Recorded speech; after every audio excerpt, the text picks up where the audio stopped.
Hello, SuperCoach fans, into Sanctum fans. Welcome to our podcast for round, 23, I think we're up to. Prelim final week. It's the biggest week of the year. Stuffed a real prelim final weekend with the footy. Just it's all about SuperCoach prelims. Joined by Mick and Dan. How are we, boys? Good, Scotty. Yeah, good. How are you, mate? All good, all good. We'll jump straight into it, Mick. Let's, as we always do, let us know how you went with your team, how you're looking for finals, if you're still in maybe, and then give us your Gary and Nathan from your team from last round. Yeah, the 22.90 this week. So it wasn't a great score. It was good enough to get me one out of three league wins. Unfortunately, I probably have to put my Gary as Rowan Marshall this week. He got a 146. Very impressive from him. But then I'm definitely going to give the Nathan to this fella, Connor Nash. So he is the bloke that was responsible for knocking the absolute piss out of Tom Liberatore in the first quarter, knocking him unconscious, and then knocking him out for the rest of the game. Of course, I had Libber, and the bloke I was playing in the semi-final didn't, and I ended up losing by about 60 points in that one. So it cost me a spot in the prelim. So Connor Nash, you are a dog, and I will not forgive you. Fair enough. Dan, still alive in any leagues? How'd your team go? Gary and Nathan, mate. So team went all right this week. 2,465. It's probably my best round performance of the year, and I think I'm only in my public league and another league with family. So it's looking okay. I'm into that prelim, and I think I maybe would have got beaten by one other team that's still in the final. So look, it could be good. Had a few good performers, obviously, this week, but I would have to go for my Nathan this week. Josh Dunkley. I think I had him last week as my Nathan. It's back-to-back Nathans for this guy. I don't know what's happening to him. He's fallen into an absolute pit in the last couple of weeks. Coming back from that calf injury like an old man. I don't know what's going on with Dunks. And then look, for my Gary this week, I'm have to go with this guy. With Butters. Gonna have to go with Butters for my Gary this week. Everyone knows it's Butters, and he it just keeps turning up. Nice one. Well, I managed 2,200. The only league I'm still in, look, he looks good. The only league I'm still in of any significance is actually in the Sanctum's SuperCoach League. So hopefully my opponent this week's not listening. Probably a fair chance, to be honest. My Gary's... G'day, all 20 of you. Yeah, that's it. It's exactly. My Gary's pick a ruckman, English and Marshall, done me well. I could scroll through my backgrounds. I could have Josh Dunkley. There he is. We'll just stick with him only because I could have Libber, I could have Mr. Cunningham again, Boggity, you name it. They're all spuds. Josh Kelly, another score under 100. I think I reel off the same blokes. But I just like this photo of Josh Dunkley. He's looking ripped. So hopefully he can rip out a good score this week. That's for sure. If I put my head here, look how good I look. Nice one. All right. That's it. You grow up a star, so you get some hair like him. Might be the bloke in your background. And Dan, you look perfect with the yellow hair. All good. All right. So we thought first up, rather than doing our previews of the teams, we thought we'd go straight into the all-important discussion of prelim final weekend in SuperCoach, vice captain, and just any different sort of advice you could have at this point. Mick, I'll start with you. Just give the fans anything that might be useful for this week coming up. Well, fans. I think. I've got one trade left, and Libber being out, I have to use it. And thankfully enough, Libber, his score is high enough, and I've got enough cash in the bank to upgrade him to Clary, who, after coming in last week and scoring 128 in his first game back, which is mightily impressive after 10 weeks out with the bloody gangrene or whatever the hell he had for a while there. We didn't know what the hell it was. So yeah, I've got that luxury of being upgraded to him. I've only got one game that I'm actually sort of one head-to-head score this weekend. I've got one in the the lower half 8 that you finish in, but one that it's actually a proper prelim for to win the league.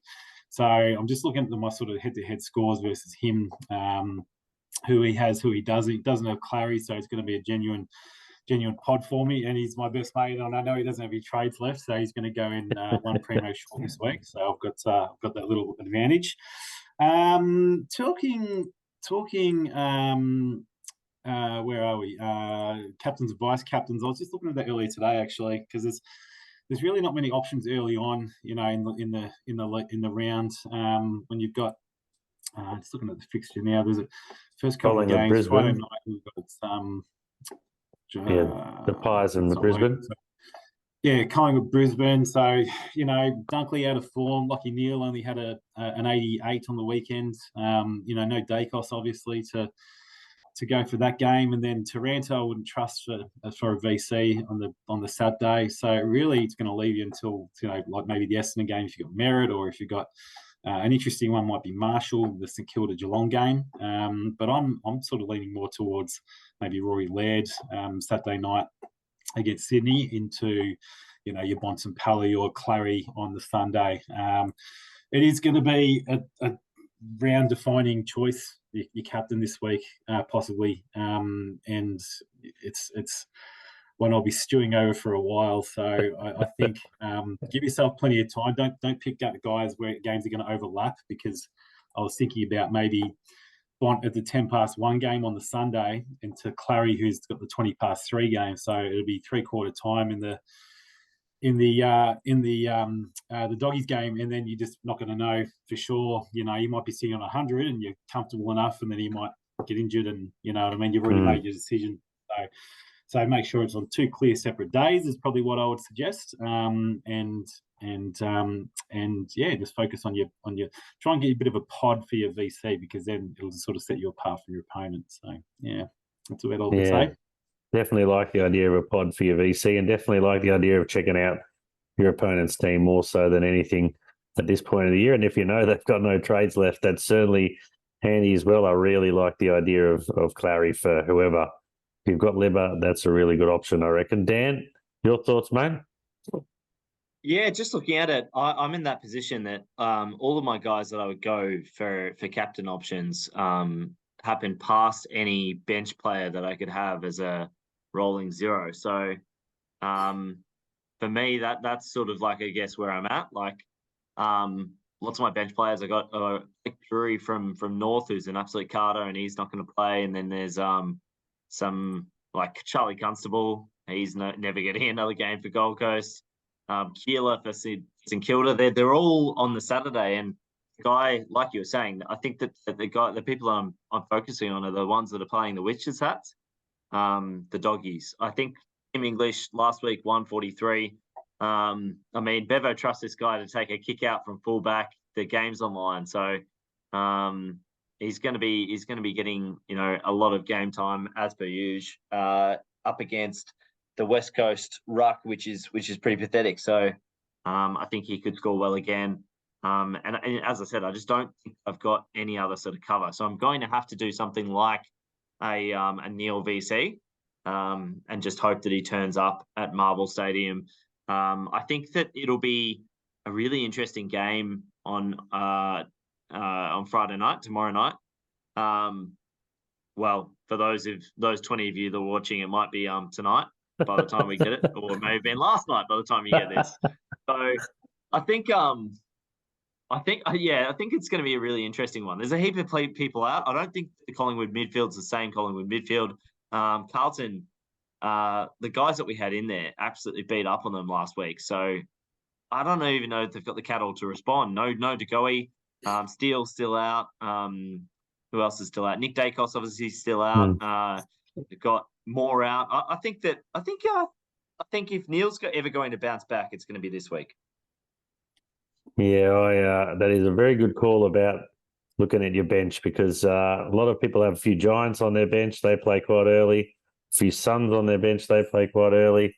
I've got a couple of Brisbane blokes, so That's absolutely useless. I'm going to have to go Dunkley or Taranto or Sheasel. I think that's about my only choices of VC. So I really think if you could swing it to put Marshall as your VC, that was what I would do. Reece Stanley's out. Geelong has a fourth game of rucking, and then backup ruck is going to be not even Gary Rowan. He's out. I don't know. Sava might have to go in there. Rowan Marshall should clean up. So if he doesn't, Geelong's won. Simple as that. Is So Segler still is Segler still there? he's injured too, mate. He's injured too. So. Very good advice, Dan, because actually I didn't even check my bench cover. I thought I had Marriage. I know Marriage is on the Sunday game, but he's actually been picked this week after being dropped last week. So there goes that option of loopholing into him. So I'm going to have to do the same thing and go the Neil /Dunkley/Taranto option. I mean, the worst case scenario, if you've got, or not worst case scenario, but if you were in a position where you'd picked your captain, they've absolutely phenomenally scored, and you had a trade up your sleeve, you had 2, you had 3, whatever, you could trade in a donut. But I don't think that many people are in that position. No, only if you had 3 trades. Yeah. Would be nice. Exactly, and look, if you had that ability, you could trade in a Carter that's never going to get a game from a Sunday game like the Freo game.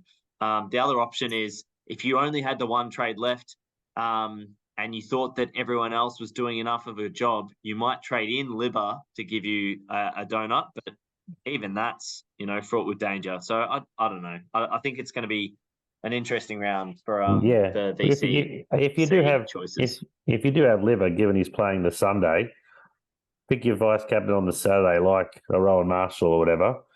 Say he scores big, you could just maybe almost get away with leaving Liver on the ground, provided your bench player scores 80 or 90. I don't know. So and then you've happened to save a trade up your sleeve for the grand final if you get there, but you don't want to miss out.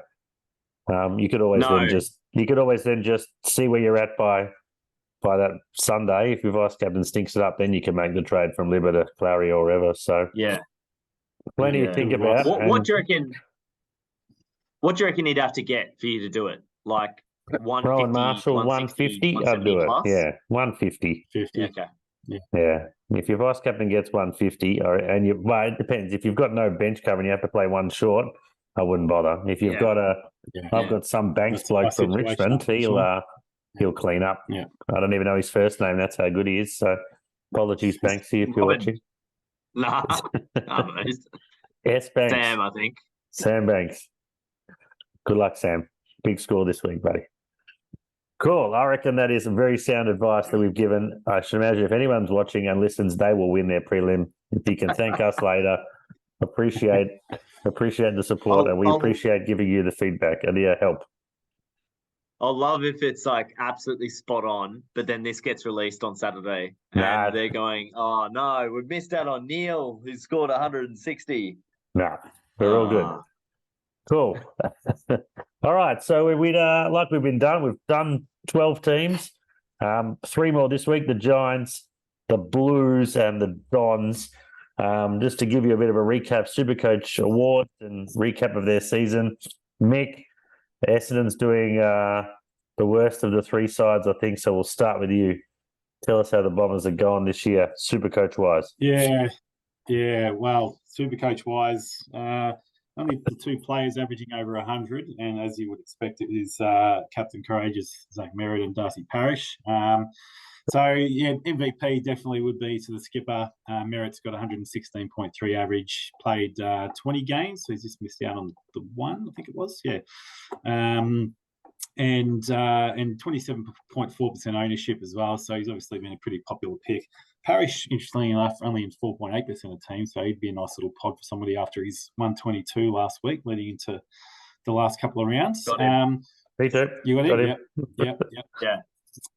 Biggest surprise packet, I suppose, would probably be, I'd say maybe Nick Martin. Although I think anyone who sort of watched him last year knew that this kid had a lot of talent, and He's actually average actually hasn't been much improved on last year. I've just realised it's 91.4. He did have 137 on the weekend, and he has those huge games every now and then, Nick Martin, where he gets shifted into the midfield. He'll kick 2 or 3 goals, which he can do, and he uses the ball really well. So I think his efficiency is usually up pretty high.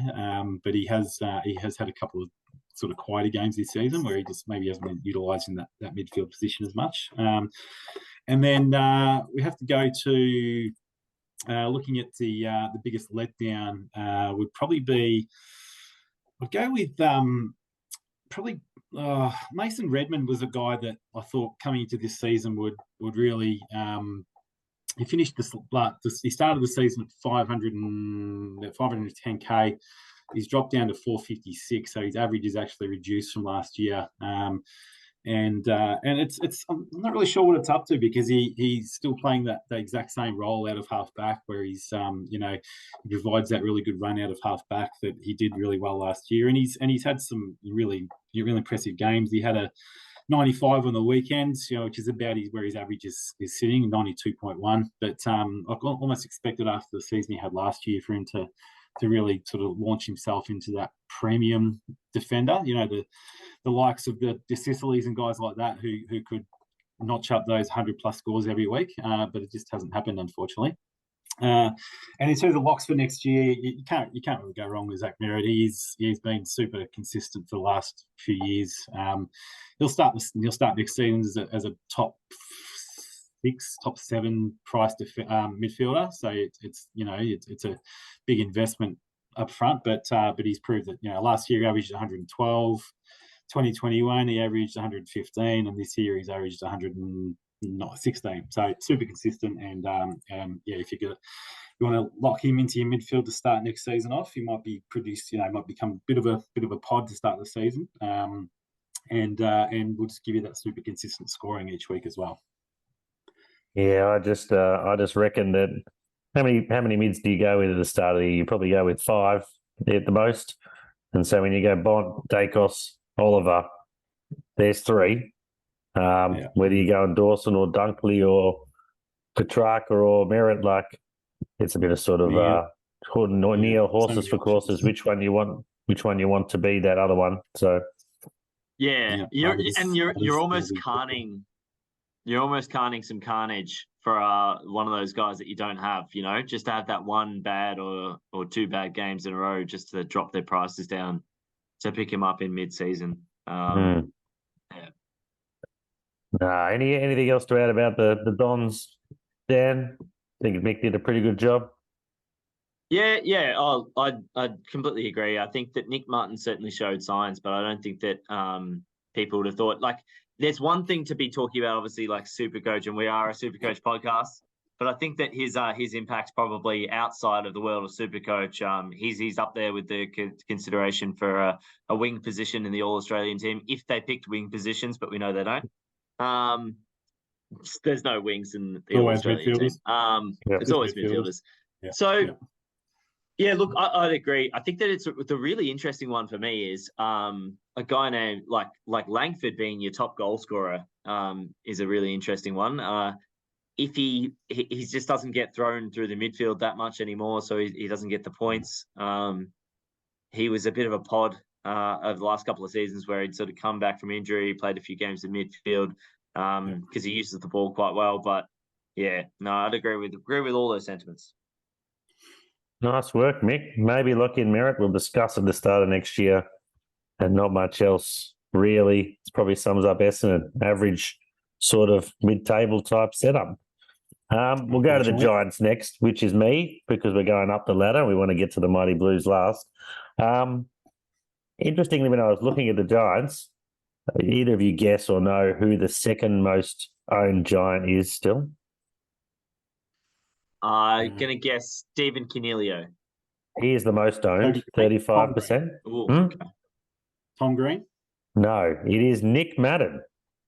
So, mighty Nick Madden, who is Nicholas Madden. So, he is still in 32% of teams.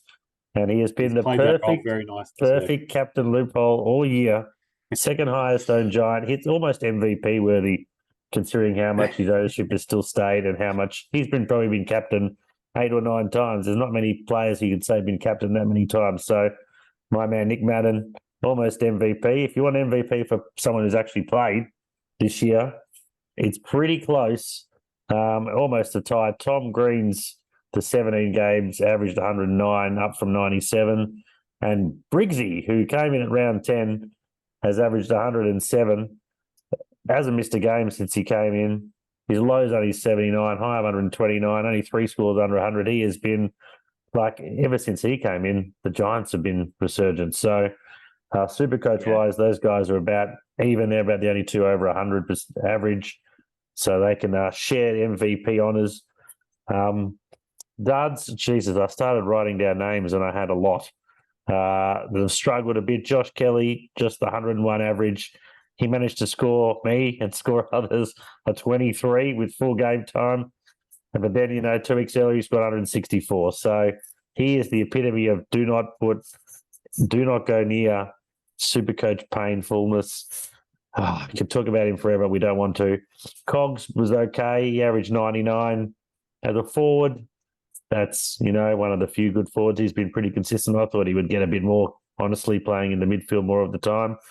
Midfield just averaged the 91. Himmelberg, we talked about him for a couple of weeks when he briefly was moved somewhere where he was going to touch the ball. That didn't last. I brought him in. Yeah. Have you still got him, though? I have to, yeah. And so he's averaging a whopping 76. So that probably sums up why your team's no good. Not this week. This week not is this all week. right. That's true. I can reel off about 89. a lot of people have had Rouston this year, Anglin, O'Halloran, Callahan, even Prusy was talking about at the start of the year might be a good R2. How many of those have really done much? Not too much. A lot of disappointments going along the way. No locks for next year. I don't think Tom Green's averaged enough unless we expect him to jump up again, but his price would be juicy enough to just watch and wait and see.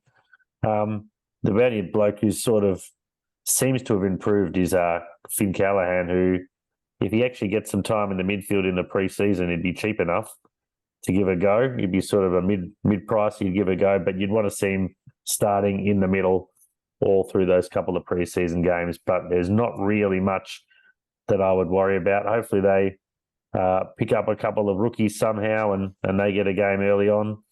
And then they get a game in your side, but otherwise you're probably not starting with too many Giants in your side next year. Any thoughts on the Giants there? Nick Madden, salute to you, buddy. I'll go with my number one pick that would not be in my team next year would be Lockie Ash. Despite the fact he's actually performed quite well. He's gone up 100,000 since the start of the year. And he's pulled out a couple of 100+ scores, but I don't know. Similar to the whole Bevo thing. You look at him and you go, well, what do they need? They need someone that can run through the midfield and be hard on the ball. And I don't know. They could have had him in there instead of. I think Old Man Ward might be a little bit done. Josh Kelly goes missing. I don't know. Anyway, whatever. I deliberately didn't talk about Lockie Ash because I knew you'd pop in and say something. So well done. Any other Giant advice? Otherwise, we'll move on to the Giant that is Carlton. Not so much advice, but talk about a drop in value, though, is Isaac Cumming, who started the season at 520K and now he's at 333. Averaged 96 last year and 68 this year. Well, that's just a huge drop in form, and it's not like he's he spent a lot of the time injured. He's played. Where is he?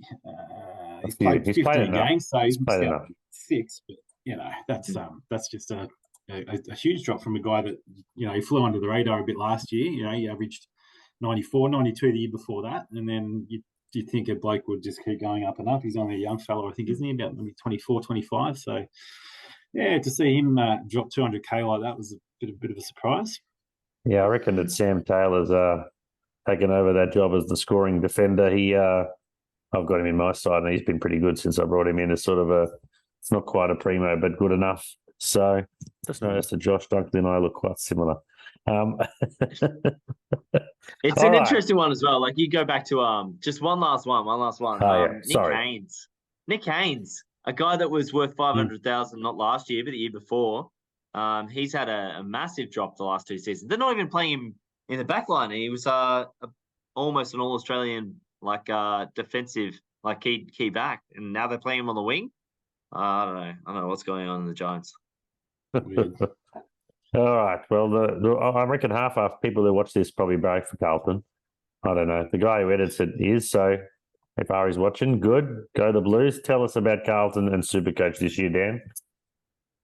So it's been an interesting one. I think our season's been one that, if you're following it, we've had only about, I think we've only got 2 players that have played every single game this year. So we've had a lot of players that have missed. Cripps obviously missed a couple and sort of went missing in a couple. Sam Walsh has missed an absolute ton. Chera's starting to miss a few. So any player that has been anything for our team has missed a couple of games this year. So it's a bit of an interesting one with that. Look, I'm going to give the MVP to Adam Chera, just purely on average. He's played, I think, what was it, around the 16 games sort of thing. But his average is the highest of anyone in our team, 109.4, 5 scores above 120. And really, there were times where he looked like the only guy that could hit a target in our entire side. So I think he's going to go strength to strength. And when he gets back, I think Doherty gets booted out of the midfield, back to halfback, and Chera, just takes over that mantle again. So he's played the 18. Sorry, Chera. He would probably be my biggest surprise. I didn't think he would come on as well as he has, and there hasn't been really any others that have scored amazingly. There's been a few guys that have come in. Chincotta, as I think everyone had him. Everyone had a little bit of a look at Ollie Hollands at the start, and Lockie Cowan and all of those other guys, and they haven't really scored that well. They've had their moments as rookies, but they haven't really come on. Biggest letdown, I'm going to go with Paddy Cripps. I love the guy. He won the Brownlow last year, but with an average of 99.5, so below 100, that's a big drop from a guy that was in the top 6 mids last year. 3 scores above 120 out of 20 games. So only 3 scores above 120 out of 20 games. That's pretty low for a guy that can absolutely, win the game off his own shoulders. Low scores of 58, 60, 66, lost 102,000. He's probably the biggest letdown. In saying that, it's a Supercoach letdown because his form over the last 6-7 games, he's been pretty phenomenal. 2024 lock, again, I don't think there are any. You might look at a Charlie Curnow who's potentially going to win the Coleman this year. Obviously, that's up to Tex Walker to do something about it. You might look at Sard in defence, but I think the only one that I'd really strongly consider would be Sam Walsh if he's cheap. If this guy's cheap, if he gets a full preseason in, we know how damaging he can be. We know how good he can be at Supercoach. If he's cheap, he's the lock, but I don't know if his price is going to go down enough to make him that certainty. Nice one. Well, we're going to have the greatest side to begin with the season next year if we put all these players in it. We got unlimited money, I assume. Should be good. If only. I'd just say that I reckon over the last 23 weeks we've been doing this, that Cripps has got a fair mention as a Nathan. So that says that he hasn't been up to his Supercoach form of previous years. So I reckon agreed maybe he's a bit of a downer for people who went with him this year. Aside from that, I reckon you summed him up pretty well. Mick, your thoughts? Yeah, no, very, very, very true. Very, very well summed up. Nick Newman was the one that I was looking at last week, and I mentioned him as my advice for people to bring into their teams. I had the opportunity to do it. What do? I didn't bring him in. Instead, I brought in, I switched bloody Doherty over to the back line, and I brought in Tuke Miller. And Tukey scored me about an 80-something, and Newman's got a 118. And it didn't actually cost me, it didn't cost me. But I was just the squirrel gripper himself. I brought him in, and he twisted my nuts instead of whoever else's was. I didn't take my own advice foolishly. But yeah, Nick Newman, 140K up on last year. Yeah. Just in this very rich vein of form lately. 137, Yeah, no, he's been 144, playing well. in the last 3 games. So yeah, he's obviously doing something right out there at Blues Land. We did last week give one player each to replace Dacos, and yours was Newman, and you didn't do it, and he did delivered. So we did provide the sound advice. We just don't listen to our own advice. That's about right. I ended up going with Butters for my replacement for Dacos. That's pretty so good. that worked. But who did I say? Who It did was I say? it was I a can't even remember now. mid-pricer. I went Liam Jones. I don't even care what he scored, to be honest. So I'll look. no thanks. And we also did one-word captains each, and we said whoever got the highest. But mine was Butters, but I can't remember who everyone else said. So I assume I won that one. I went track into Bont, and I think Bont ended up with 115 as my captain. So not terrible, not great. Butters was 139. I think I said Parker. Parker. Then I went with English, so I don't know. Keep listening to the advice. It's sound. We just don't like listening to our own advice. That's the motto of the story. 76 from Liam Jones. See? That's better than I thought it was going to be. Perfect. You would have saved some cash, though, and you could have spent up on Tuke Miller. All right.